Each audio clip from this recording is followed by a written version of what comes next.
अस्सलाम वालेकुम। Welcome to my channel voice over by Amna Shah. I hope कि आप खुश होंगे।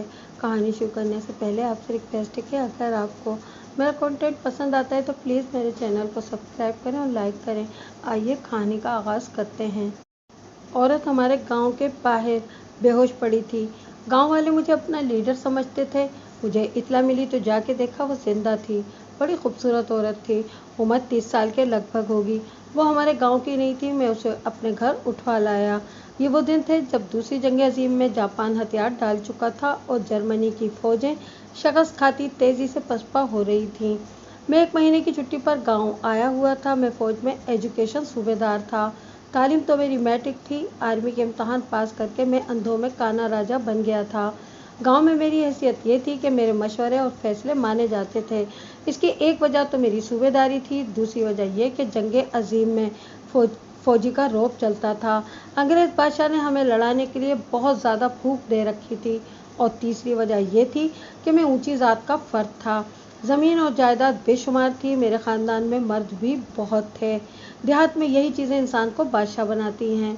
सुबह सवेरे किसी ने इस औरत को गांव के बाहर पड़े देखा तो इसे किसी ने भी हाथ नहीं लगाया। मुझे इत्तला दी गई थी। घर लाने के बाद देखा कि उसका रंग जर्द हो गया था। आम देहाती औरतों की तरह वो गंदुमी या सांवले रंग की नहीं थी। उसके मुंह में पानी टपकाया, फिर कतरा कतरा दूध दिया। हमारे गांव में एक नीम हकीम भी था।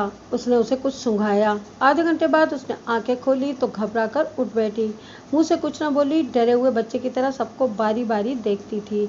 मेरी बीवी ने प्यार से उसके सर पर हाथ फेरा और तसल्ली दी कि वो अपने ही घर में है, घबराए नहीं। मैंने भी उसे दिलासा दिया। उसके आंसू बहने लगे। उसे लेटे रहने को कहा तो उसने पानी मांगा। पानी पिलाकर उसे दूध पिलाया गया। मेरे गांव का कोई आदमी आया है? उसने पूछा। ये कौन सा गांव है? मैं इस गांव में किस तरह आई हुई हूँ? उसने नहीफ आवाज़ में इतने सारे सवाल कर डाले। हम में से किसी ने इस गांव का नाम बताया तो उसने पूछा कि मेरा गांव कितनी दूर है। मुझे शक हुआ कि उसके साथ ज्यादती हुई है। उसकी हालत बेहतर होती जा रही थी। मैंने उससे पूछा कि वो कौन है और कौन से गांव की रहने वाली है। उसने सबको बारी बारी देखा और कहा कि फिर तुम लोग मुझे मेरे गाँव भेज दोगे ना?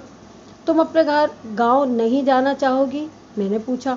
नहीं, उसने सर हिलाकर सरगोशी में कहा। लिबास और शक्ल सूरत से वो किसी छोटे घर की औरत नहीं लगती थी। वो पागल भी नहीं थी। मैंने उससे पूछा कि वो अपने गांव में नहीं जाएगी तो और कहाँ जाएगी? मैं थाने जा रही थी, उसने कहा। थाना कितनी दूर है? तो मुझे थाने पहुंचा दो। क्यों? मैंने पूछा। वहां जाके क्या करोगी? जवाब देने की बजाय वो घबरा गई। मैं उससे ये पूछना ज़रूरी समझता था कि वो थाने क्यों जा रही है।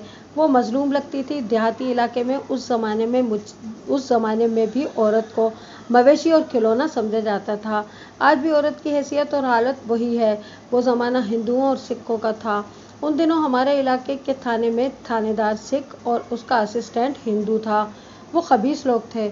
औरत मुसलमान और खूबसूरत थी। मुझे डर था कि ये अकेली उनके पास चली गई तो उनके हाथों ख़राब होगी।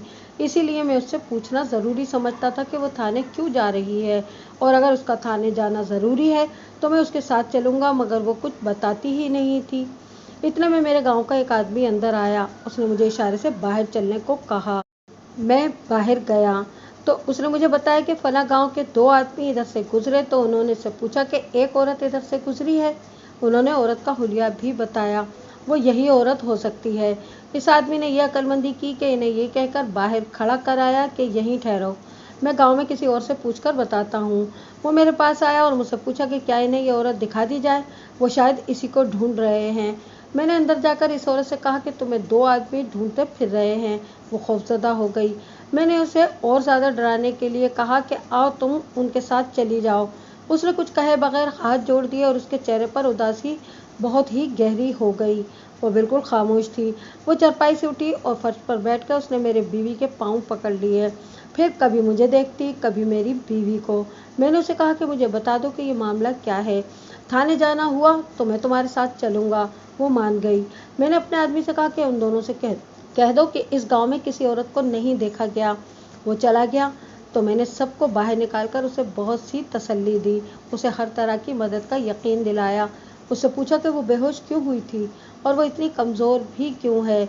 सिर्फ 15 दिन गुजरे मेरे बच्चा पैदा हुआ है, उसने जवाब दिया। मैं अभी चलने के काबिल नहीं थी। ये कहकर वो ज़ारों कतार रोने लगी।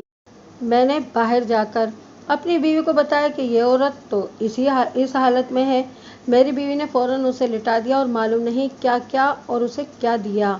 मैं बाहर रहा। 1 घंटा गुजर गया। बीवी बाहर आई तो उसने मुझे बताया कि वो सो गई है। वो 3-4 घंटे सोती रही। वो जागी तो मेरी बीवी ने उसे मुकव्वी चीज़ें खिलाईं। मैं जब अंदर गया तो वो अच्छी हालत में थी। मुझे कहने लगी, अगर आप सच्चे दिल से मुझे अपनी बहन समझें तो मैं आपको बता दूंगी कि मैं कौन हूँ और थाने में क्यों जा रही थी। अगर धोखा देना है तो मुझे अल्लाह के हवाले कर दें, वो तो इंसाफ करेगा। मैं उसे जिस तरह यकीन दिला सकता था दिलाया और उसे अल्लाह और रसूल सल्लल्लाहु अलैहि वसल्लम की कसमें खाकर बहन कहा। उसने अपने गांव का नाम बताकर कहा कि 8 साल गुजरे उसकी शादी हुई थी। 5-5.5 साल बाद उसका खामिद मर गया। इससे पहले उसका एक ही बच्चा पैदा हुआ था जो 1.5 साल का होकर मर गया था। खामिद मरा तो उसने कसम खाई कि वो दूसरी शादी नहीं करेगी। उसका खामिद बहुत ही अच्छा था। वो इसे दिल से उतार नहीं सकती थी। हामिद कमज़ोर ख़ानदान का आदमी था और ये औरत भी ऐसे ही ख़ानदान की थी। अब उसकी माँ थी और बाप, वो इन्हीं के साथ रहती थी। देहात में जिस ख़ानदान में मर्द बहुत कम हो उसे कमज़ोर समझा जाता है। उसे दूसरी शादी के लिए कहा गया। वो न मानी। बास ने उसे फांसने की कोशिश की, इशारे किए, पैगाम भेजे, बहुत कुछ किया, लेकिन वो किसी के हाथ न आई। उसे तोहफों या माली लालच से नहीं खरीदा जा सकता था क्योंकि उसकी ज़मीन बहुत थी। यह उन्होंने बटाई पर दे रखी थी। खाने पीने और पहनने की कोई कमी नहीं थी। वो दूसरों को खिला और पहना सकती थी। उसके गांव में अक्सरियत एक ज़ात और बिरादरी की थी। उस गांव में सब मुसलमान थे, कोई सिख नहीं था। मैं जालंधर के इलाके की बात कर रहा हूँ जहाँ देहाती इलाके में सिख काश्तकार और जमींदार भी बहुत थे, लेकिन ये गांव मुसलमानों का बल्कि इसी बिरादरी का था। इस बिरादरी में एक घराना लठबाजी और बदमाशी में मशहूर था। इनका जमींदारा था। नंबरदारी भी इसी घर में थी। 4-5 भाई थे जो किसी को सर नहीं उठाने देते थे। इन भाइयों में से एक की बीवी मर गई थी। उसकी करीबी रिश्तेदारी में लड़कियां थीं। उसे दूसरी शादी के लिए कहा गया, लेकिन उसने इस औरत के साथ शादी करने का इरादा जाहिर किया। उसकी माँ पैगाम लेकर गई तो इस औरत ने अपनी ज़बान से साफ जवाब दे दिया, इस आदमी को आप अख्तर हुसैन कह लें और औरत को ज़ैनब। मुझे सही नाम जाहिर नहीं करने चाहिए। अख्तर हुसैन को बहुत बुरा लगा। उसने ज़ैनब को धमकी भेजी कि वो इसी के साथ शादी करेगा। वो एक बार नहीं 100 बार इनकार करे। ज़ैनब आमतौर पर खामोश रहती थी, ये उसकी आदत थी। उसने धमकी सुन ली, कोई जवाब न दिया। ज़ैनब खूबसूरत थी और अख्तर हुसैन भी कम नहीं था। बड़े अच्छे जिस्म का जवान था और बहुत दिलेर भी। उसने गांव की एक औरत को ज़ैनब के पीछे डाल दिया। उसे अख्तर उजरत देता था।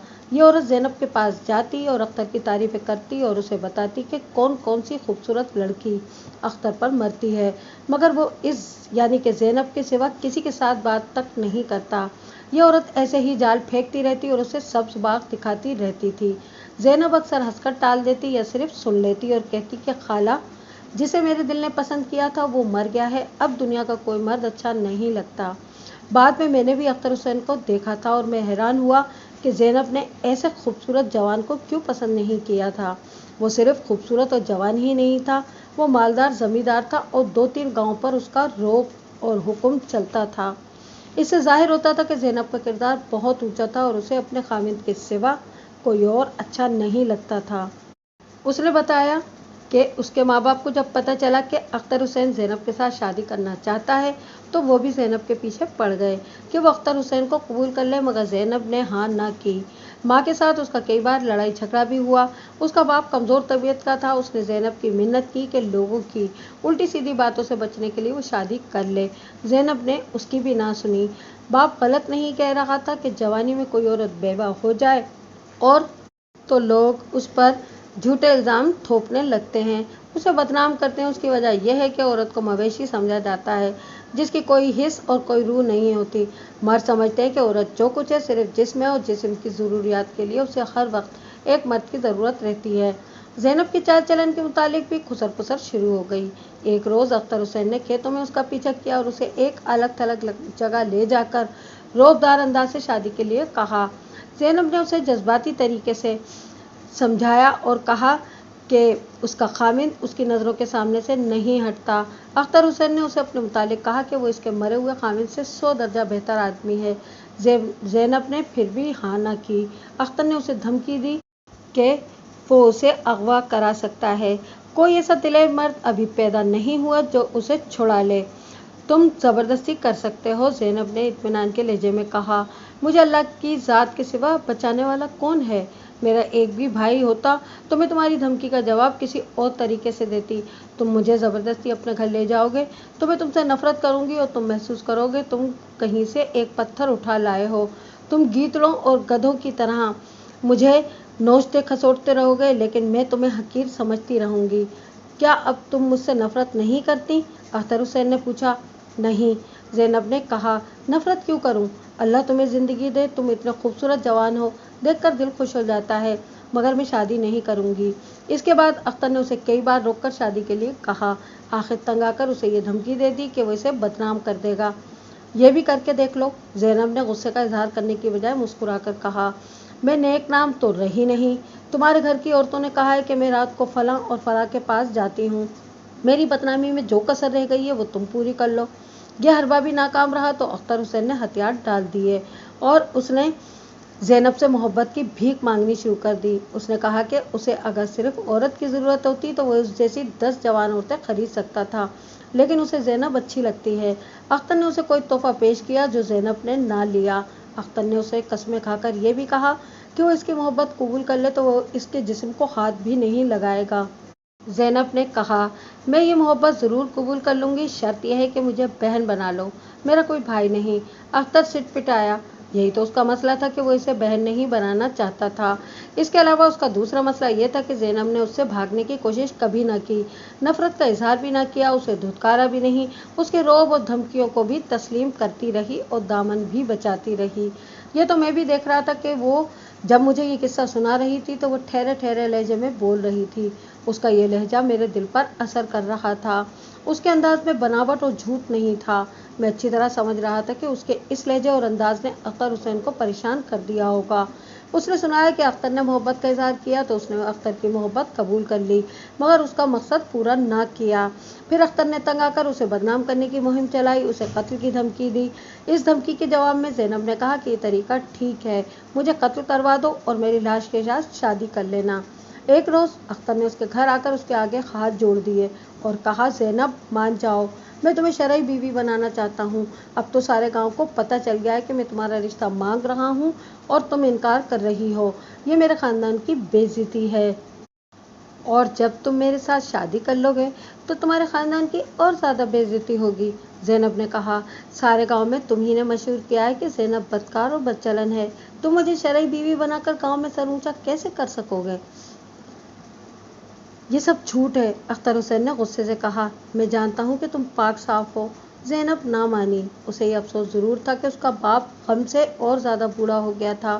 یہ غم باپ کا ہی تھا کہ اس کی جوان بیٹی بیوہ ہو کر گھر بیٹھی تھی اور وہ اتنے کھاتے پیتے گھر اور اتنے خوبصورت آدمی کا رشتہ قبول نہیں کر رہی تھی۔ زینب نے اپنے باپ کو یہ نہیں بتایا کہ اس کا مرحوم خاوند اسے خواب میں ملا کرتا ہے اور وہ اسی ملاقات کو کافی سمجھتی ہے۔ اس کے جذبات کے ساتھ کسی کو دلچسپی نہیں تھی، وہ خاموشی سے ہر ایک کی ہر بات برداشت کرتی رہی۔ دیہاتیوں کی سب سے خطرناک کمزوری قوم پرستی اور پیر پرستی ہے۔ بیچارے پسماندہ لوگ اپنی تقدیر خود تو بنا نہیں سکتے، ان کی عقل پر ملا اور شاہ جی سوار رہتے ہیں۔ کوئی مشکل پیش آتی ہے تو پیر یا شاہ جی کے قدموں میں جا سر رگڑتے اور نظر نیاز دے کر دعا و تعویذ حاصل کرتے ہیں، اور جب انہیں کوئی خوشی نصیب ہو تو بھی ملا اور شاہ جی کا پیٹ بھرتے اور مزاروں پر دیے جلاتے ہیں۔ زینب بھی انہی لوگوں میں سے تھی۔ اس کے گاؤں کے قریب ایک خانقاہ تھی، اس میں کوئی دفن تھا۔ اس کا ادھیڑ عمر بیٹا اس کی گدی پر برائے جمان تھا، باز اور کتوں کی شکار کا شوقین تھا۔ اس کی کچھ کرامات مشہور تھیں۔ اس علاقے میں بڑا پیر تو ایک اور تھا جس کے مریدوں کا حلقہ بہت وسیع تھا، لیکن اس خانقاہ والے شاہ صاحب کے پاس بھی لوگ جاتے اور مرادیں پوری کراتے تھے۔ زینب ہر جمعرات کی شام اس خانقاہ پر دیا جلانے جاتی اور شاہ صاحب کو بھی سلام کراتی تھی۔ اس کا خامد مر گیا تو اس نے ہر جمعرات 2 دیے جلانے شروع کر دیے، ایک خانقاہ پر اور دوسرا اپنے خامد کی قبر پر۔ شاہ صاحب زینب پر ذرا زیادہ ہی مہربان تھے، لیکن زینب سلام سے زیادہ ان کے ساتھ کوئی تعلق نہیں رکھتی تھی۔ जिन दिनों अख्तर हुसैन ज़ैनब की तरफ से मायूस हो गया, उन्हीं दिनों शाह साहब ने एक जुमेरात को ज़ैनब को खानका के सामने रोक लिया।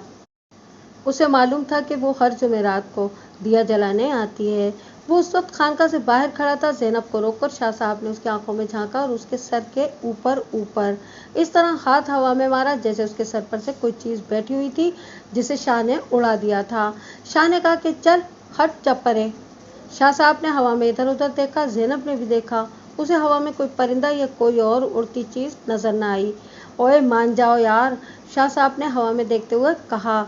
यह मेरी पुरानी मुरीदनी है, किसी और के पास जाओ। ज़ैनब डर गई। उसने पूछा, शाह जी क्या है? डरो नहीं, शाह ने कहा, ये मेरे 2 जिन हैं। थोड़ी देर पहले मेरे पास बैठे हुए थे। एक ने दूसरे से कहा कि आओ, वो आ रही है। वो चले गए। मैं बाहर निकल आया। मैं समझ गया कि वो किसी औरत के पीछे गए हैं। बाहर आया तो तुम आ रही थी। मैंने देखा कि वो दोनों तुम्हारे ऊपर ऊपर आ रहे थे। तुम्हारा दुपट्टा सर से उतर तो नहीं गया था? ज़ैनब को याद आ गया कि खानका की तरफ आते कुछ दूर उसका दुपट्टा सर से सिरक गया था, जो उसने सर पर ले लिया था। मेरे ख्याल में दुपट्टा तेज चलने से और हवा से सर से उतरा होगा और शाह ने देख लिया होगा। तुम्हारा दुपट्टा इन जिनों ने उतारा था, शाह साहब ने ज़ैनब से कहा। ज़ैनब का रंग पीला पड़ता देखकर शाह ने कहा, डरो नहीं, ये जिन बदमाश नहीं, ये प्यार करने वाले जिन हैं। मैंने एक रोज़ पहले भी देखा था कि ये दोनों तुम्हें बहुत पसंद करते हैं। ज़ैनब इस अकीदे को मानती थी कि जिन इंसान में दाखिल हो जाते हैं और तंग करते हैं। उसने शाह साहब से इस खतरे और खौफ का इजहार किया तो शाह साहब ने उसे तसल्ली दी कि ये जिन तंग करने वाले नहीं हैं, ये तो उस पर फरिश्ता हो गए हैं। इससे फ़ायदा मिल सकता है, नुकसान नहीं होगा। ज़ैनब के दिल से डर निकला नहीं। उसकी नज़र में जिन जिन ही थे और जिनों की ही उसने बड़ी ही खौफनाक बातें सुनी थी। 2 दिन उसकी ये हालत रही कि मुंह पर मक्खी बैठकर उड़ जाती तो वैसे जिन समझ लेती थी। उसे उठते बैठते अपने इर्द गिर्द जिन घूमते फिरते महसूस होते थे। तीसरे चौथे दिन वो शाह साहब के पास चली गई। उसे बताया कि वो हर वक्त जिनों से डरती रहती है और जिन शायद उसके साथ साथ रहते हैं। शाह ने उसका शक यकीन में बदल दिया और कहा, वो तुम्हारी हिफाजत करते हैं और वो ये भी पसंद नहीं करते कि तुम इस जवानी में बेवा रहो। उसने गहरी सोच में पड़कर कहा, कल दोपहर के बाद आना, मैं तुम्हारा डर दूर कर दूंगा। वो दूसरे दिन शाह के घर गई। वो अपने खास कमरे में अकेला था। ज़ैनब को देखकर उसने अपने आप से कोई बातें करनी शुरू कर दी। फिर इस तरह चौंका जैसे बेदार हो गया हो। उसने 2 कोरे कागज़ निकाले, दोनों पर खाने बनाए, इनमें कुछ लिखा। ज़ैनब अनपढ़ थी। शाह ने उसके हाथ से अंगूठे पर स्याही मलकर एक अंगूठा एक कागज़ पर लगवाया, दूसरा अंगूठा दूसरे कागज़ पर लगवाया और एक बार फिर अंगूठे पर स्याही मलकर एक और अंगूठा इन कागज़ों के नीचे किसी और कागज़ पर लगवा लिया। शाह जोर से खांसा। उसके साथ ही अख्तर हुसैन हुजरे में दाखिल हुआ। ज़ैनब उसे देखकर घबराई या डरी नहीं। तुम क्यों आए हो? जाओ। शाह ने हैरान होकर अख्तर से कहा, यहाँ से चले जाओ। अख्तर हुसैन ने शाह के पाँव पकड़ लिए और कहा, सरकार, मैं बड़ी मजबूरी की हालत में आया हूँ। मैं घर में बैठा था कि मेरे मुंह पर किसी ने हाथ फेरा। मैंने इधर उधर देखा, वहाँ कोई भी नहीं था। किसी ने हाथ ज़रूर फेरा था, मैंने उसे वहम समझ लिया। फिर किसी ने मेरा हाथ पकड़कर खींचा। वो जो कोई भी था उसका हाथ बर्फ की तरह सर्द था, वो नज़र नहीं आता था। मैंने कलमा शरीफ पढ़ना शुरू कर दिया। फिर किसी ने मुझे पीछे से धकेला। ये हाथ भी सर्द थे। मैं उठ खड़ा हुआ। मेरा पसीना निकल आया था। मैंने घर वालों को बताने का इरादा किया तो मेरी ज़बान से आवाज़ ना निकली। पीछे से कोई मुझे धकेल रहा था।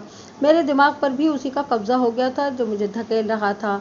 मैं समझ गया कि यह हाथ मुझे बाहर ले जाना चाहते हैं। मैं चलता गया और आपके पास पहुंचा दिया गया। अब आप ही मुझे बताएं कि मुझे कौन यहाँ लाया है। शाह साहब अजीब तरह से मुस्कुराया और उसने छत की तरफ देखा। फिर उसकी नज़रें छत पर घूमने फिरने लगीं। उसने कहा, तुम लाए हो इसे? कुछ और बातें और अजीब व गरीब हरकतें करके उसने मुस्कुराकर ज़ैनब से कहा, अल्लाह मुबारक करे, तुम इसके साथ चली जाओ। उसने ज़ैनब अख्तर की तरफ इशारा किया। ज़ैनब कुछ न समझ सकी। उसने कहा, मैं इसके साथ नहीं जाऊंगी, लोग देखकर शक करेंगे। अब लोग क्या शक करेंगे? शाह ने कहा, इन जिनों ने तो उसके साथ तुम्हारा निकाह पढ़ा दिया है। ये देखो अपना अंगूठा। शाह ने उसे निकाह का रजिस्टर दिखाया। उसके एक खाने में ज़ैनब का अंगूठा लगा हुआ था। साफ जाहिर है कि उसने 2 कोरे कागज़ों पर तावीज़ के अल्फाज लिखकर ज़ैनब के अंगूठे लगवाए थे। तीसरा अंगूठा उसने निकाह के रजिस्टर पर लगवा लिया, जो इन कागज़ों के नीचे पड़ा हुआ था। ये शाह ने खुद ही रखा हुआ था। ज़ैनब तड़प कर उठी। वो अख्तर हुसैन के साथ शादी करने के लिए तैयार नहीं थी, लेकिन उसने देखा कि अख्तर हुसैन भी ऐसी ही बातें कर रहा था। जिनसे जाहिर होता था कि वो इस शादी से खुश नहीं। उसने और बातों के अलावा ये भी कहा कि मैं इसके साथ शादी नहीं करूँगा क्योंकि ये पहले इनकार कर चुकी है। मैं तो ऐसी जुर्रत नहीं कर सकता था कि निकाह के रजिस्टर से इसके अंगूठे का निशान मिटा दूं। शाह ने कहा, ये इंतज़ाम जिन्होंने किया है। तुम्हें घर से यहाँ तक धकेल कर लाने वाले 2 जिन थे जो ज़ैनब को चाहते हैं। उन्होंने मुझे पहले ही कहा था कि वो ज़ैनब को बेवा नहीं रहने देंगे। वो पहले से यहाँ ले आए, फिर तुम्हें ले आए। ये निकाह का रजिस्टर मस्जिद में पेश इमाम के पास होता है। मैं तो रजिस्टर लेने नहीं गया था ना। जिन्होंने लाकर मेरे कागज़ों के नीचे रख दिया और इसका अंगूठा लग गया। अब तुम भी अंगूठा लगाओ वरना मारे जाओगे। मुख्तसर ये कि शाह ने धोखाधड़ी का अजीब गरीब जुर्म किया। मैं जो कुछ समझ सका वो यही था कि अख्तर हुसैन और शाह ने ये जुर्म पहले प्लान कर बनाकर रखा था। ज़ैनब पर शाह साहब का इतना ज़्यादा असर और जिनों को इतना ज़्यादा खौफ था कि वो कुछ भी ना कह सकी। शाह ने उसे ये कहकर और ज़्यादा खौफजदा कर दिया कि अगर उसने इस शादी के खिलाफ कोई बात की या अख्तर हुसैन के साथ कोई बदतमीजी की तो जिन उसे बड़ी ही भयानक सज़ा देंगे। वो खामोशी से अख्तर हुसैन के साथ चली गई। अख्तर हुसैन ने गांव में ऐलान कर दिया कि शाह साहब ने उसका निकाह ज़ैनब के साथ पढ़ा दिया है। ये शादी ना अख्तर हुसैन की पहली थी और न ज़ैनब की, इसलिए वो उधम बपा न किया गया जो पहली शादी पर किया जाता है। अख्तर हुसैन और उसके ख़ानदान का इतना रौब और दबदबा था कि गांव में किसी ने भी बात पुरस न की कि ये शादी किस तरह हो गई है। सबसे ज़्यादा एतराज़ ज़ैनब के माँ बाप को हो सकता था, उनसे किसी ने नहीं पूछा। लेकिन वो दोनों खुश हुए। वो तो अल्लाह से दुआएं मांगते रहते थे कि उनकी जवान बेटी कहीं ब्याही जाए। ज़ैनब चुप थी, उसे कुछ समझ नहीं आ रही थी। 3-4 दिनों बाद मर्दानगी के जोश में आकर अख्तर ने ज़ैनब से कहा, मैंने तुमसे कहा था ना कि शादी तुम्हारे साथ ही करूँगा, बताओ की है या नहीं? अब भाग कर कहाँ जाओगी? निकाह के रजिस्टर पर तुम्हारा अंगूठा लग चुका है। ज़ैनब समझ गई कि उसके साथ धोखा हुआ है। उसने पहली बगावत ये की कि खानका पर दिया जलाना तर्क कर दिया। सिर्फ खाविंद की कब्र पर हर जुमेरात को दिया जलाती रही। एक रोज़ अख्तर हुसैन ने उसे कहा कि वो खाविंद की कब्र पर जाना छोड़ दे। ज़ैनब ने इत्मीनान और तहम्मुल से जवाब दिया, तुम मेरे जिस्म के मालिक हो और मेरा खाविंद वो है जो कब्र में सोया हुआ है। ज़ैनब ने मुझे बताया कि वो पत्थर बन गई।